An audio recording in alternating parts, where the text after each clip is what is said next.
Hello and welcome to episode 18 of the Keyboard Chronicles, a podcast for keyboard players of the gigging variety. I'm your host David Holloway and it's brilliant as always to be here with you. And it's always great to have the sublime Paul Bindig again with me for this episode. How's things, Paul? You're going really well, thanks, David. Yes, sublime. I hope you appreciate that. That's a big call. Look, it's an adjective that has rarely, if ever, been attached to my name before, but I'm happy to take it. As you should. No, all very good. Great to have you here. So this episode, we've got a great interview with a guy called Arden Altino, and some of you definitely have heard of him. So Arden, aside from being an excellent producer of basically 20 years standing, started out as an intern with Busta Rhymes, worked his way through to working, and still works, I believe, with Wonda Music, produced a whole range of artists, but aside from that is also a very active and highly skilled keyboard player touring with a whole bunch of different acts, everything from Wyclef Jean to he's worked with on the production side with Alicia Keys. I've seen him play in a few videos. He's just got a beautiful style. So we thought it'd be great to catch up with Arden to talk everything about his life in keyboards, but also a little bit of production on the side. So enjoy.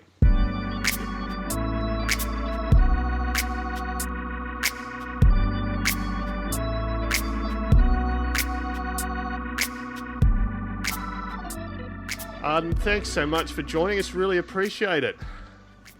Glad to join you guys, and it's a pleasure. And so the last few guests we've been asking how things are going, given the lockdown and everything that's going on. How are you keeping busy and keeping sane? Oh, my goodness. Well, music has always kept me sane.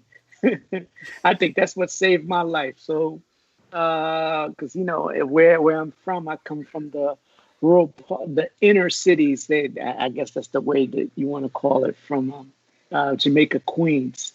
So music has always kept me out of trouble.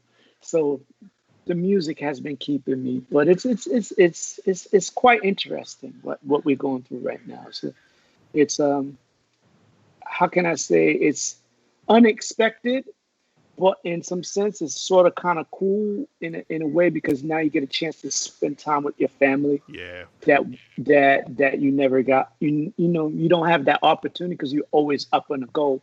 Especially a musician, if you're not touring, you're in the studio. If you're not in the studio, you got to go to run to this session, and sometimes you up late hours. So this kind of broke that pattern for a little bit and gave us some. I guess what you want to call it, USA moments. Yeah, that's right. Relax, chill with your family, you know, spend some time, you know what I mean, with the wife, you know, my son, you know what I mean. So that's how I've been coping, spending a lot of time with my family. So, right. So that's what I've been going through right now. It's really good. It's really good to, like you said, although it's been an unexpected thing, it's been great, I think, for a lot of people just to reconnect with what's important, which is your family and yourself and the people around you that you care about the most, isn't it? Yes, definitely. Now, I mean, if you go, and you know, I almost want to say it's God's doing, because He wants us to reassess what we have and who we are. You know what I mean? We just not. Although music is my life and my livelihood, but you know, there's other things that's just as important, actually even more important. You know what I mean? Having your health and your sanity, that's actually the most important thing. You know, if you're not healthy, you know what I mean, it's almost time for you to check out. And if you're not checking out, we lost so many people. I lost so many friends. Yeah. I'm like speechless. Like, I lost two uncles. But, well, one uncle to COVID, and I lost a cousin to COVID. Wow. And then recently I lost another cousin, and I lost my other uncle. He had kidney failure. One, sanity got to him. You know what I mean? He did one of the unthinkable, which is what we never would imagine he would do. Young guy, 26 years old. Gee. So it's just like the pressures of life, you know, kind of hit home. I didn't want to go so deep right now, so quick, but you know, that's just the that's just the reality. That's just the reality of what we're facing right now, you know. Well, I think it really reinforces your point about really understanding what's important, and having your mental health and your physical health is just the building block for everything, which allows us to be who we are. So I think it's a really important point. Arden, you mentioned that you made a comment, music saved my life. I'm really interested if you can share with our listeners, as a young person growing up, how did you first become attracted to music? And tell us about your development from a young person to a musician now. What started that, and how did that develop for you? Oh man, you want to know the funny? My story is funny. Like, it's not funny, but it's just so interesting that I ended up doing music the way that I'm doing it. I never thought I would be in the lights of what I'm doing today. You know, when I was young, I was around like 6 years old, 7 years old. My sisters was taking piano lessons, and I told my parents, I was like, I want to play piano too. How come they could play piano and I don't take no piano lessons? I want to take piano lessons. And and the piano teacher was like, well, you're too young to play the piano. You're not ready yet. And I'm like, I want to learn how to play the piano. And so it was my next door neighbor. My neighbor said, okay, you know what? Let me take this kid on. He really looks like he want to do it. And, I wanted to do it more than my sisters wanted to do it. My sisters did not want to do it. They just did it because my parents told them to. Yeah, for sure. So, you're going to play the piano and that's it. We don't hear nothing. You're going. And so I took it on. That's when I first developed the love for just wanting to play the piano. But then there was the discipline that came with it. That part I didn't like at all. The practice and the long hour, I didn't like it at all, man. I used to be very upset. I grew up in a Haitian family. Yep. My father's Haitian, my mother's from Haitian as well. They both came from Haiti. My father's from Quadabuque. And that's the name of the area where my father's from, and my mother's from Port-au-Prince. That's another area in Haiti. So when they came here, so my parents was like real strict West Indian. You don't listen, you get the belt. They go with the discipline. There's no timeout. There's no such thing as time. You don't listen, you get the belt. So when it came to not practicing, I would get the belt. So I didn't like it at all. And then what made it like I love music, and then I was like, nah, this practicing. I don't want to practice because all my friends, they were outside riding their bikes and hanging out and all this stuff. And I'm like, I gotta sit in the house and practice. Sit down, practice the piano. But I don't want to. Everybody's outside. Sit down, practice the piano. Give me 2 hours. So, but make a long story short, from that perspective of it, and then I ended up going to church.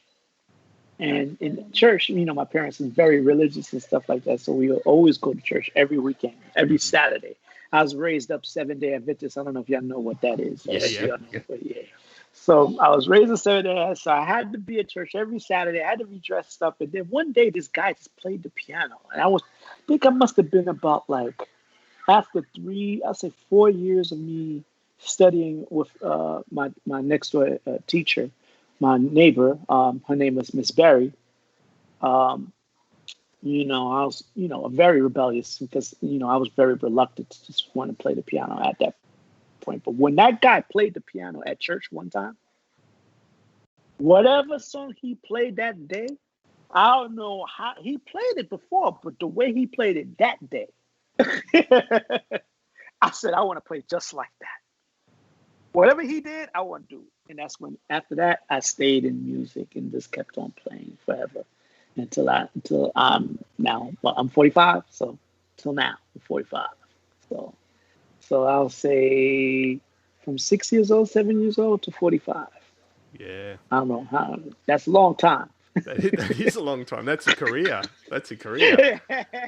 And that's brilliant. And I know that your main gig to some extent is as a highly successful producer, and I saw in another interview you did that you wanted to be the musician's friendly producer, and that you're inspired by greats like Jimmy Jam and Quincy Jones. So how? Oh my God! Yeah, They're my favorite. How's your history in playing keyboards? And we are obviously going to get on to playing keyboards in a little while. How's your history in playing keys helped you as a producer? Oh my goodness. It gives me great insight, you know what I mean? Because I know the keys, I'm very in tune with what's literally going on musically, you know, so it highlights what the bass is doing, it highlights what the vocals are doing, it highlights what the guitar player is playing, the drummer, what he's doing rhythmically. And if I have a saxophone player, I need to know what he's doing too. You know, all these, because of the piano, and you know, there's 88 keys, you know, there's what, 7 tones, 88 keys. People don't really realize it's only 7 tones, but because of that aspect, it's like almost like I visualize it. You know what I mean? So me visualizing it helps me to understand all the different colors that's happening in the music. If that makes sense to you guys. Yeah, it does. You know what I mean? You know, I have a good friend of mine that's an artist, and you know, I'm not sure if you guys are familiar. I went to the high school of performing arts, LaGuardia High School Performing Arts. Oh, yep. Okay, that school actually helped me as well because I was put in a realm of nothing but talented people around me. And when I say talent, I mean as far as dancers, actors, of course, musicians, and vocalists. And all those dynamics play a role with me playing the keyboard, because piano is emotional, and depending how you approach it, it gives you emotion. So if you notice, if you play an instrument for guitar, it gives you a different kind of emotion. You play a bass, it gives you a different kind of emotion. You play a drum, and all these instruments can actually play on their own. But when you cohesively put them together, you get this picture and this painting that's like, whoa, I've never seen that. And what's so crazy, you don't know what you're going to get until you get to where you're going, which is you don't know what it's going to be until it is what it is. I don't know if that makes sense. Yeah. No, and I think that link between production and music, I think you've got, a lot of producers don't necessarily have that, and I think it's something unique. And just going back to Jimmy Jam and Quincy Jones, have you had the pleasure of meeting either of them at any stage? I met Quincy.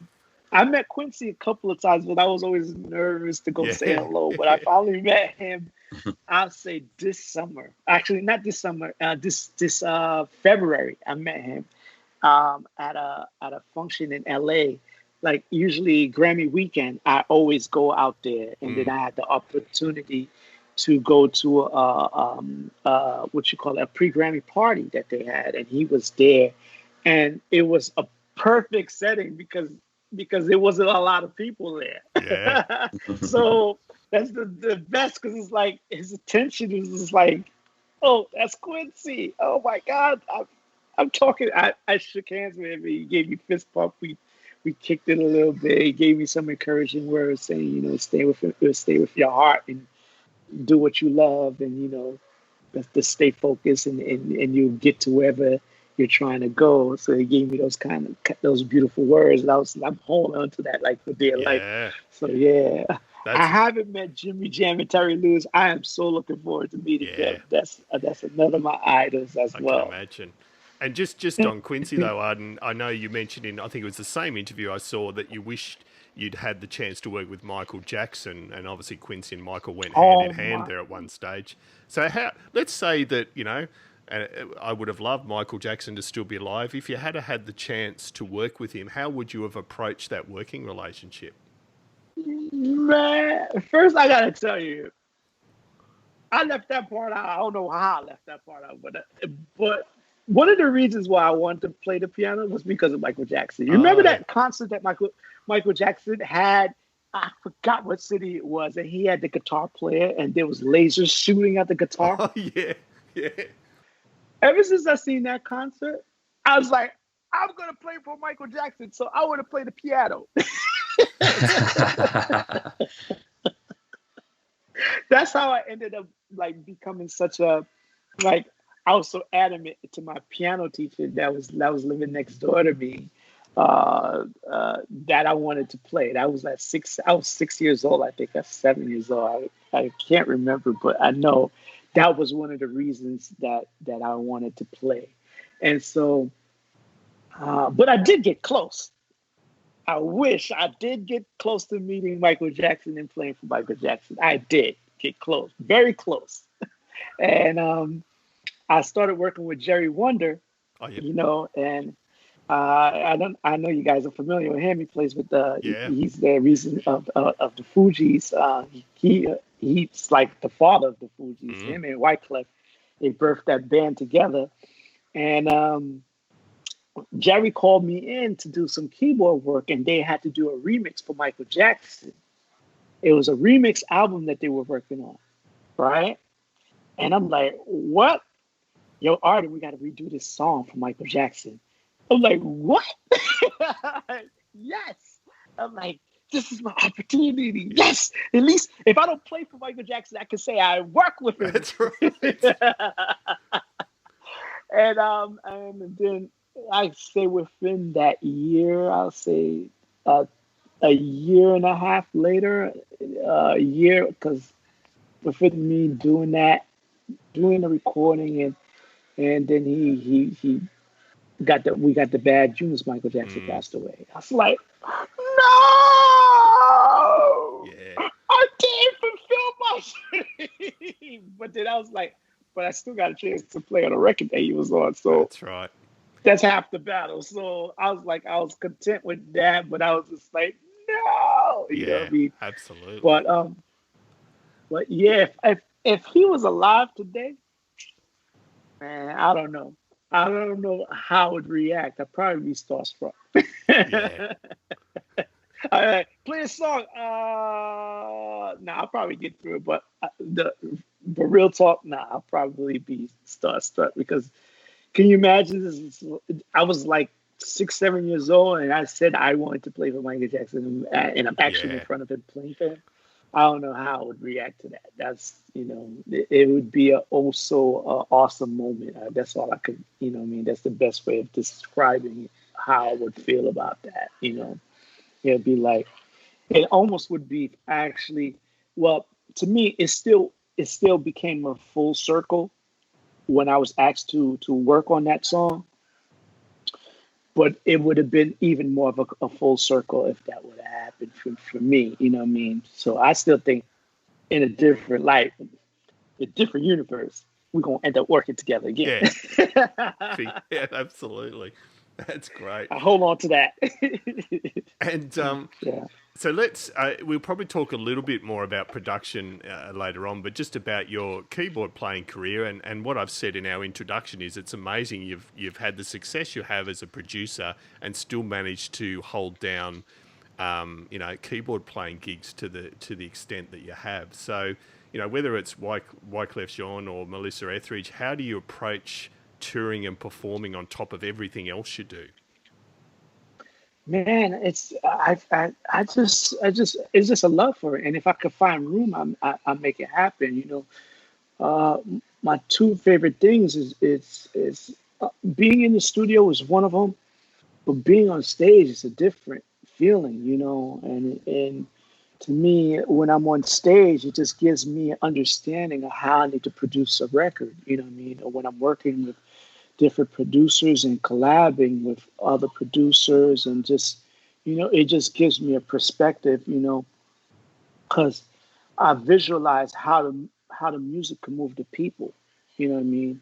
Like whenever it's almost like I still play at church to this day. Like Oh, okay. I'm the musical director at my church in Brooklyn, and it's just something I just can't let go. You know what I mean? It's just it's like it's hard to explain. It's just like I feel like I'm in my safe safe zone when I'm on stage and I'm playing. It's just like I'm in my element, and that's the best feeling in the world, you know. So between that, because whenever I play, I try to evoke emotions and make people feel better. You know, whatever they're going through that day or whatever they're going through,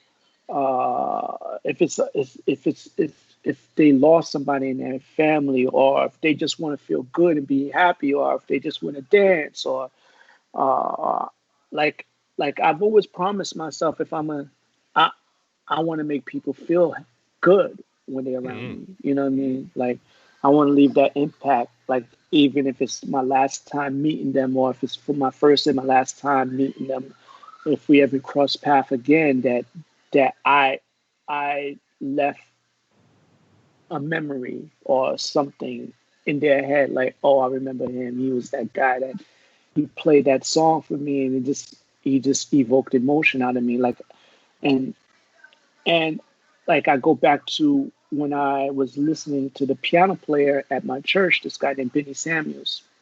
God bless his soul. He passed away like 3 years ago. Um, the way he played that song, I always said, I want to make people feel like that. Because Mm. the way he did that, he moved the whole entire church. And because he moved the whole entire church, I was just like, wow, that's amazing that you can do that with an instrument. You know what I mean? And so I've always said that I wanted to do that. So I guess in that sense of that's why I can't let it go. You know, that's why I just love being on stage and just playing. You Yeah. know. And so I want to ask you two questions related to that, just with your church work. So you're playing piano or organ or keyboard when you're I, musical I director? I'm playing the piano. Piano, yeah. Uh, yeah, but I've also learned the organ as well, the Hammond B3. Yeah. I've learned how to play that as well. You know, to become a church musician, you have to actually sort of know both. You know what I mean? That's right. And you know, it took me a while to be able to get my pedal my you Yeah. know playing the organ, you gotta have some feet movement. That's right. They got I know a little two step, That's right. so so I'm able to move it around and get the coordination going on. But right now at the church that I play for, the pastor, he loves when I play the piano, so I just play the piano Yeah. for him. And what He's like, I'm a bit of an addict, and I'll admit, to watching both organ and piano players at worship services, because in Australia, most of our church services are very regimented. So, you have hymns, an organ player plays hymns, and that's about it. Whereas some of the worship services in the US are brilliant in that they are really fluid, not improvised, but they're fluid, and you go with the flow and the emotion, and they're just amazing to watch. Absolutely amazing. yeah, that's what sort of keeps me sharp. You know what I mean? It keeps me sharp and in tune with musically what's going on, because every week people go through something. You know what I mean? And the church is a hospital to help people. You know what I mean? To help them get through whatever they went through that week, make them feel better. Hopefully, they can get through the following week, and then we do it again. You know what I mean?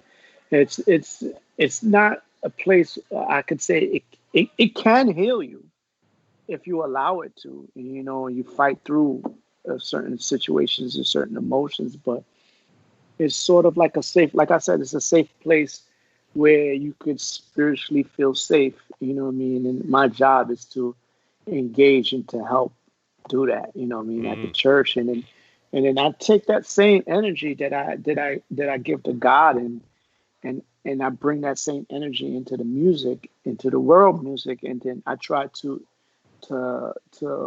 find music that can be appealing and stuff that could be appealing to the public and make people that same energy and synergy and try to give it out to the world. You know what I mean? Because you only got, when you do a record for somebody, you know, I'm not talking about like a jazz record, because there's a jazz record. Sometimes those jazz records are about like 10 minutes long, 9 minutes long. I'll talk about a popular record. You only have 3 minutes. Sometimes they cut it down to two minutes and 50 seconds. Yeah. So you have that much of time to captivate somebody and evoke an emotion and make them feel good. You know what I mean? So how do you do that and get the same kind of energy that you would get from a church service? You know what I mean? That's sometimes it's like an hour and a half long. You know what I mean? It's usually that hour and a half, you got to condense it and get people to that point on that record. Sometimes you got 30 seconds to do it. That's you know right. What I mean? So how do you make that happen in the first 30 seconds? Because if it's not good, they're gonna go to the next song. unless they're your friend and be like, okay, I'll listen for you. I'll listen. No, it's a great point. It's a really good point. And I mean, even with your on-stage keyboard playing work outside of church, it's really about condensing that passion to 3 or 4 minute songs stringed together on stage. So whether it's with Wyclef or Melissa, I mean, let's talk briefly. I want to talk about Wyclef as well, but let's talk about Melissa, just because I know you've seen Australia thanks to Melissa. How do you approach? That's a very different artist to what you would traditionally work with. How did that go for you? Oh my goodness, that's.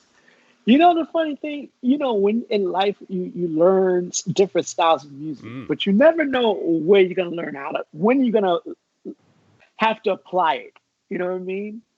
And so it was a blessing for me to be able to do that because it was different. And it kind of sort of challenged me, but it didn't because I was sort of prepared for it because I always imagined myself playing rock soul music. You know what I mean?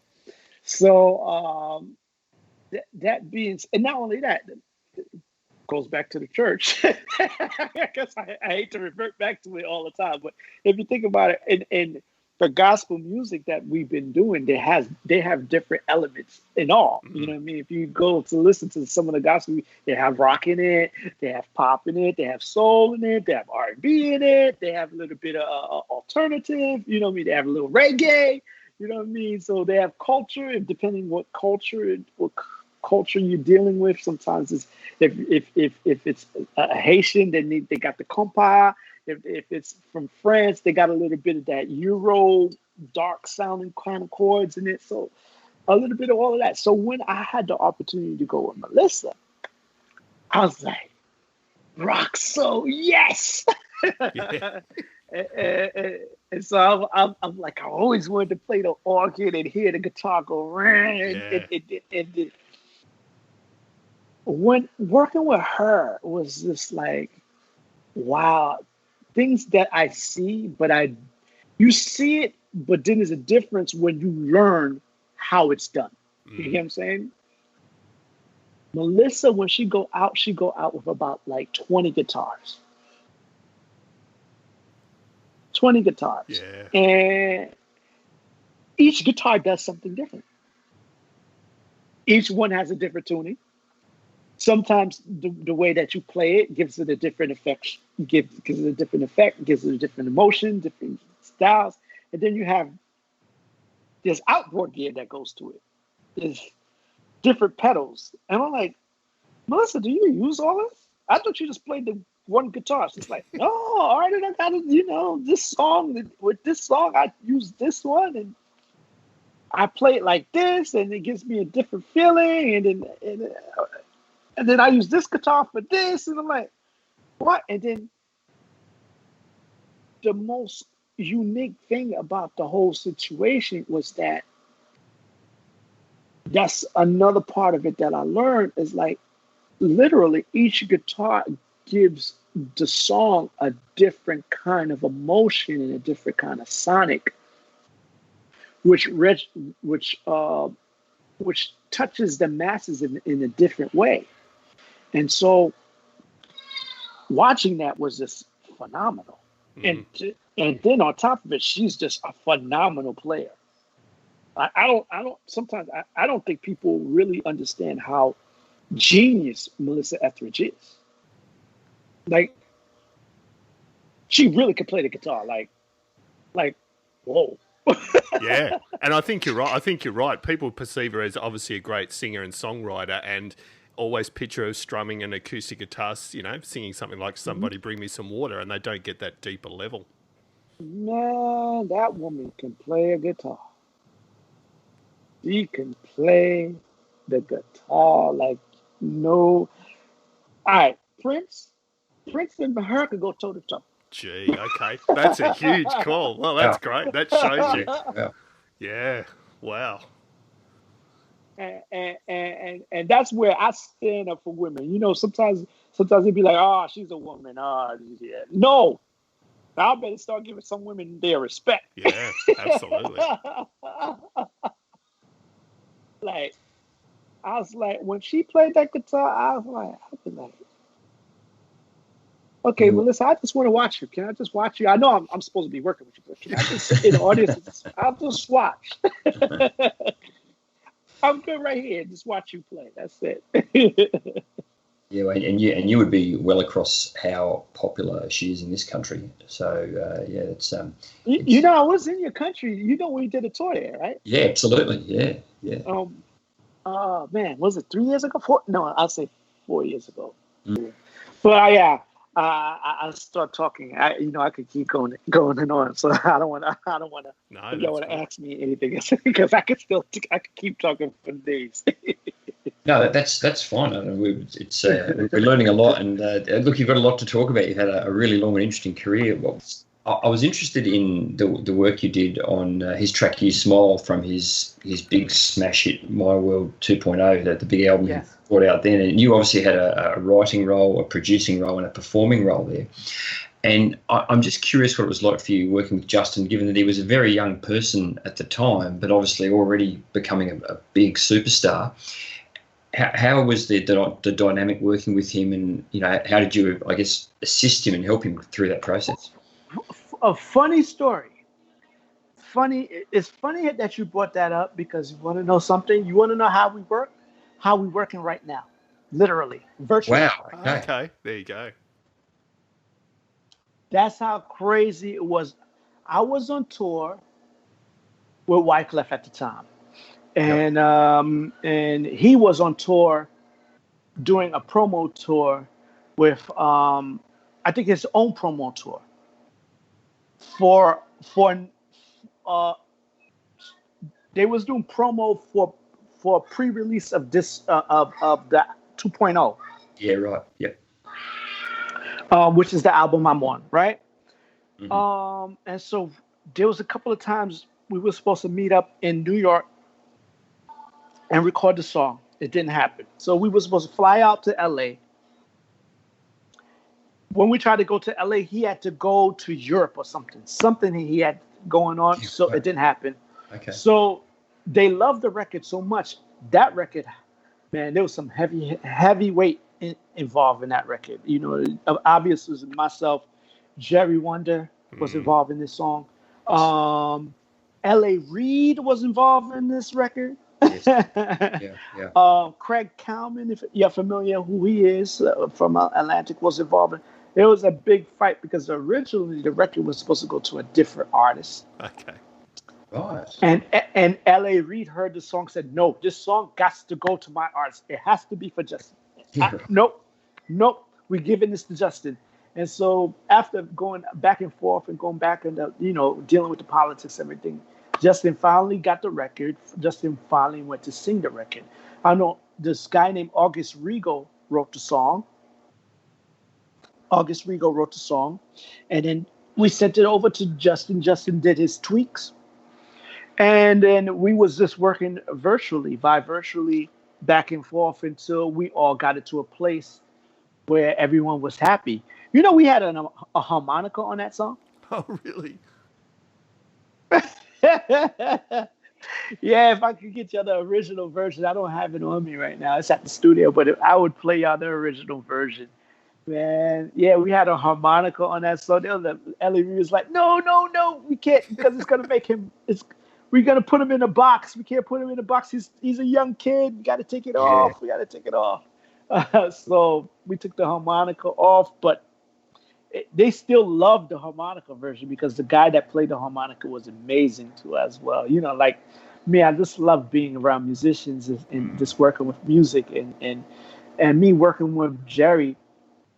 That's the thing. He's just like me. We got to have music. It got to be people playing the bass, got to be playing the live drums, and of course we do the keyboard programming and stuff like that. But we got to have some live instruments in it. It just got to feel like music. You know what I mean? Yes, so absolutely. Yeah. And you know, not that I appreciate the other stuff too. You know what I mean? Like if you know, I did a record with Ali Brooke. Yeah, Ali Brooke. Yes. Yeah, Ali Brooke. So that has like electro sounding stuff in it. So you know, I'm in the cross of both worlds. So, but working with Justin was just like really, really cool. After he did his vocals, he sent the record back to us. We mixed it. He gave his pointers, what he wanted to change, and then we went back and forth for a little bit, and then everybody was happy, and then we put the record out. And then that song actually, that record actually is why I got my publishing deal. Okay. I signed a publishing deal with, and at the time it was EMI Publishing. Now they're Sony ATV. They merged. You know what I mean? Yeah. So that record actually kind of moved my production and my writing as a writing producer to a whole nother plateau when I did that record. That was the set off for me. If we go back in time, Arden, and if I take you back to 2001 when you played on Alicia Keys' Mr. Man, so you would have been a much younger man back then. Oh yeah. and you know, Alicia Keys, excellent piano player herself.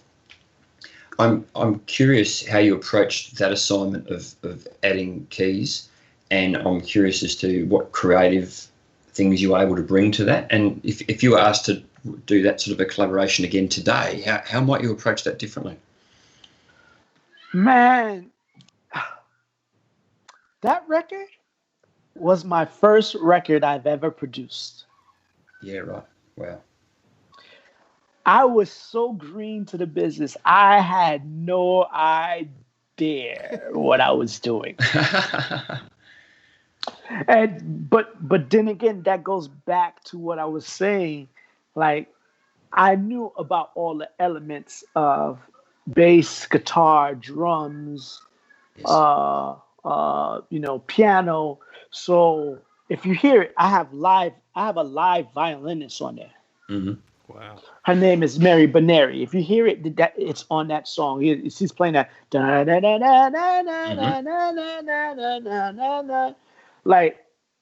Like, and that's Alicia actually playing on the piano. Yes. You know, and then Alicia fell in love with my piano playing too. So she was like, Arden, you got to be on the song too. I was like, but nah, what you did is perfect. I don't need to add anything. She's like, no, you got to play on it. So I played the bridge part. Right. I played the bridge. Okay. That's me.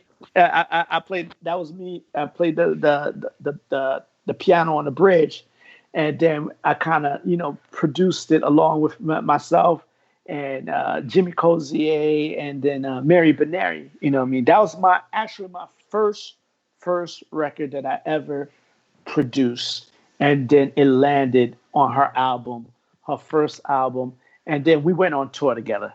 How about that one too? Yeah. That's fantastic. Yeah. Can I ask, how did you get into the production side of it? So you mentioned that was your first production credit. How did that come about for you? The artist Jimmy Cozier. Yeah. We became writing partners. So we would write songs together. When I placed that song I also placed a song on Hootie from the Darius Rucker from Hootie and the Blowfish. Yeah.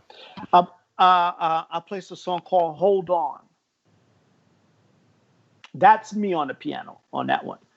It's called "Hold On." If you check it out, that's a country singer. Well, you know who he is. Darius Rucker. So, yeah. So that was my second record that I placed, and then that's when things just started to unravel from there. You know what I mean? It's just one after another. Yep. So a friend of mine's, my cousin that was an engineer that was working with Busta Rhymes introduced me to Jimmy Cozier, and then me and Jimmy Cozier just hit it off. You know what I mean? And then ever since then, we just stayed in contact, and we just like caught a vibe, and just like whenever he want to write a song, I get with him. I'm on the piano, and we write together, and then we're like, okay, well, we get the song. Now we got to produce the song, so let's go produce the song. So that's how it would work. You know what I mean? Yeah. So we was like writing partners. Yeah. That's amazing. And I mean, we could spend a whole episode just talking about you and Jerry Wonda, and so I mean, there's such a great collaboration there as well, but I better talk some more keyboards as well. So let's play a hypothetical, Arden.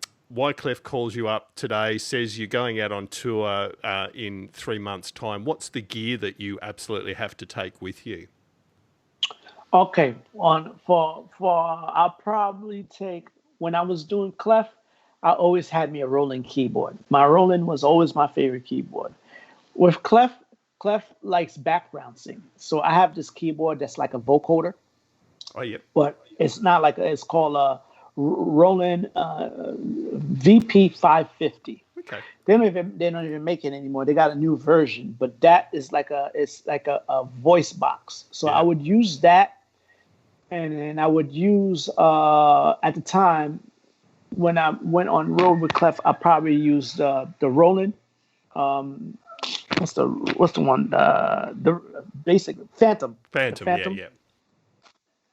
I would use that, but right now, today, if I was to go out on the road with him today, I probably would use what's that keyboard? I just left church. I can't remember. The Kronos. Yeah, Kronos. Yeah. Okay. Yep. I'll probably use the Kronos, and another good one is the Nord lead. Yeah. The Nord keyboard. Those two might be my favorite. And then I got a bunch of VSTs. I would probably use my computer for a lot of different stuff as well. Yeah. You know what I mean? I'm fully loaded on the VSTs and stuff like that.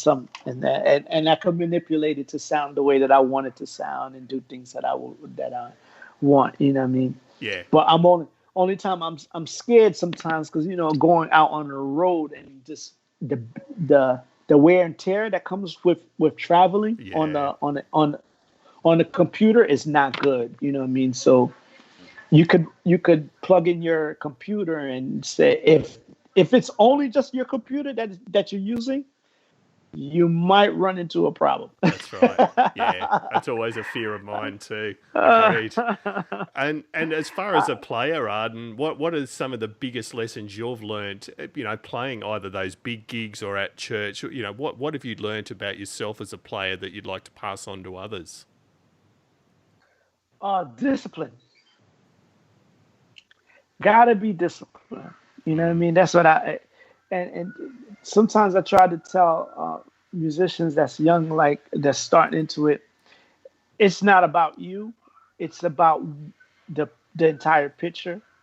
You know, sometimes keyboard players, they tend to just want to, when you jam. Yeah.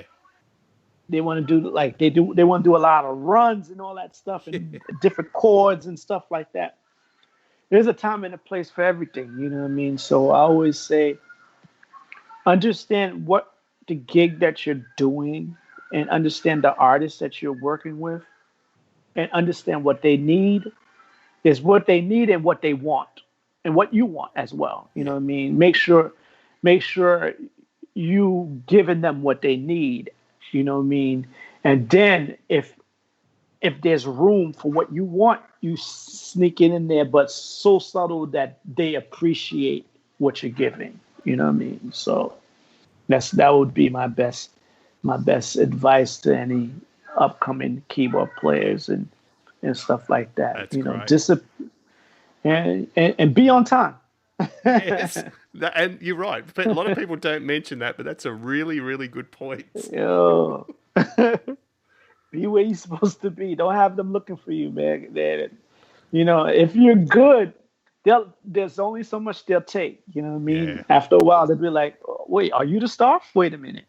And you know, I got money. Yeah, I hired you so you could be here because you know you don't want to be on that side of the fence. Just put it that way. It's not a pretty sight to be on. You know what I mean? Because then there's your ego gets in the way, and then your ego will get you in trouble with the situation, and then you just end up not being on a gig anymore. Then now you're out of a lot of money because of your attitude. That's right. Yeah, absolutely. Hey, really curious, Arden. We ask every guest this question, and with some of the big shows you've played, have you ever had a time as a performer where something's just gone really wrong on stage and you've just really had to work hard to try and fix the situation, maybe a technical failure or something strange has happened? Can you tell us any interesting stories like that? I got two interesting stories to tell you. The first one is about Wyclef. When I was in Canada, I had to do a show. And remember what I said, the computer gone bad? Yep. I did a show in Canada.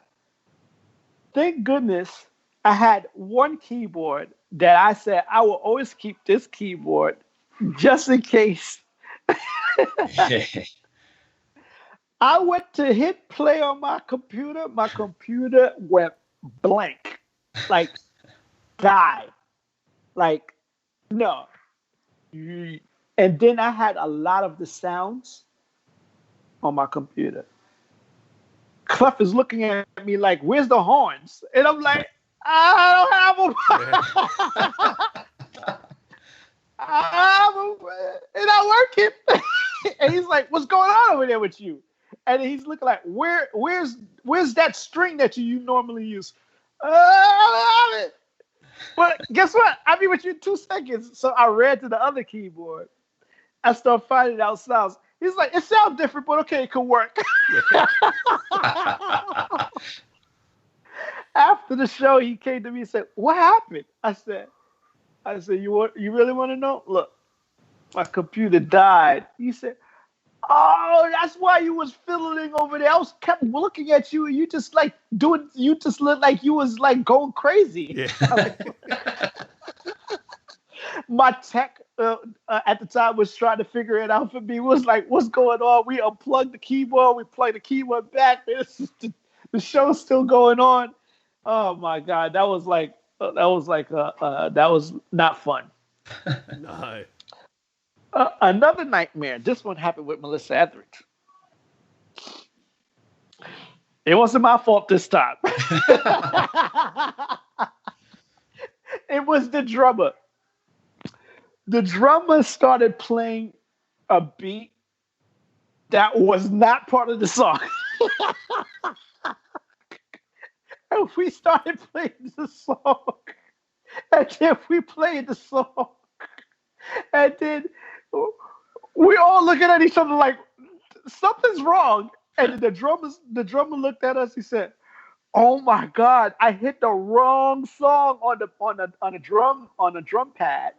The drum pad, he hit the wrong program." Yep. But the funny part about it was that we all played the song on that beat, and it was fast and it was different. and we was together, and we all looking at each other like, Melissa's looking at us, and it was like, at first, this is the first time where, after playing with Melissa, I said we was on the road for because we was on the road, we had an 8-week tour, and this was about like, we was in like the 3rd or 4th week of the tour when that happened, and we all looked at each other, and then we all was like, "Okay, this is off."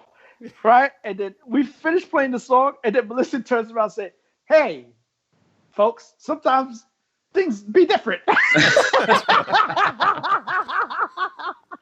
We all just started laughing. We laughed the whole way to the next city. We was just laughing like, okay, we can't let that happen again. But that was hilarious. That was a classic moment. And you would think that she would be upset and like very angry. She was just like, man, shit happens. Yeah, that's right. That's great. And that shows what a true pro she is. Yeah, it's just like. It's just like not every show you're gonna get it right, It's like so, but guess what? We did a new version for them. That's right. It could have been released. Yes. That's excellent. So it was kind of cool. That was like.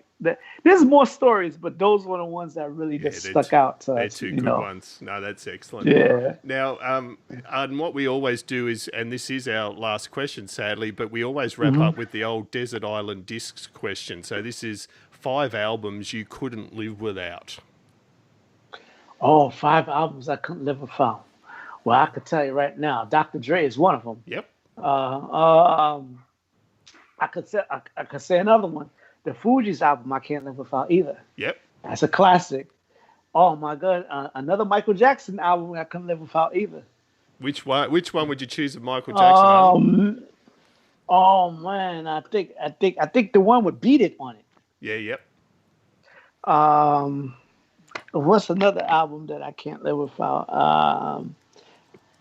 You want to know? The Gap Band. Oh, yep. They had some great songs. I have this one is completely off the cuff. This one would be like a Joe sample. I don't know, is it piano player? I can't live without that. A Barry White. Yeah, of course. Legend. Who else? Did I name 5 already? Yeah, I think you've done 5. You can have one more if you want, but that's 5. I can keep going. Let me see if today's album. You want to know something? A De La Soul. I have a Tribe Called Quest. De La Soul, Tribe Called Quest. Then I would say Kendrick Lamar. I could go with my Alicia Keys song in A minor. Actually, I really love that album. Even though I'm on it. Even though that's another a Beyonce album. The Beyonce album. Yeah. So I think we're going to go with Arden's top 8. I think that's good. Did I forget to mention Jay-Z? Yeah, you did. All right, so top 9 now. And I can't leave out Biggie Smalls either. I'm sorry. Biggie Smalls, there you go. There's your 10. That's excellent. More. That is excellent. And look, so I can't thank you enough for taking the time, particularly on a Friday night, your time. It really is appreciated. And you're certainly the sort of artist that you could spend 4 hours talking to and get lots of great insights. But yeah, really appreciate you taking the time. Man, it was my pleasure. I enjoyed talking to you guys, man.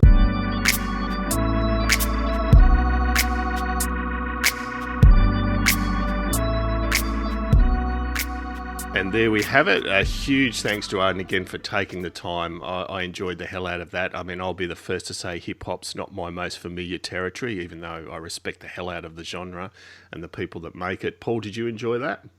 Yeah, I really did. And, what hasn't this gentleman done in the world of hip-hop, R&B, soul? He's got such a storied career, and it was a real pleasure to learn a bit more about what makes him tick.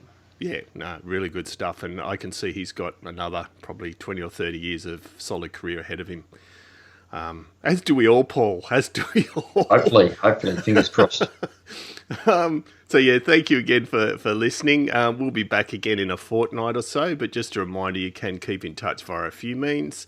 Our website is www.keyboardchronicles.com. And then we have a weekly newsletter also that you can sign up at that website if you're interested in sort of the latest news and views around keyboards. And it's free. You get a curated email of information related to a whole bunch of stuff related to what we all do. We're on Facebook at facebook.com/Keyboard Chronicles, on Twitter at the Keyboard CHR1. And if you'd like to, keep in touch via email, then do drop us a line at editor@keyboardchronicles.com. Just while I think of it too, I want to thank one of our listeners under the username 7 who left a lovely review on iTunes for the podcast. I don't have it right in front of me, but essentially said, really enjoy it, and I actually have to stop the podcast here and there to go off and do some research on the web about different things that are mentioned, which is really cool because some of our guests have some great anecdotes and experiences that, are definitely worth going off and reading about more in depth. Huge thank you to you again, Paul, for joining me again this episode. We're going for the big 3 in a row, I believe. I think we'll be catching up next episode. Yeah, I can't wait. And as always, David, it's been such fun and a pleasure. And thanks for involving me in this wonderful project. Anytime. So most importantly, thanks to you, our wonderful listeners, and hope to see you back here next episode.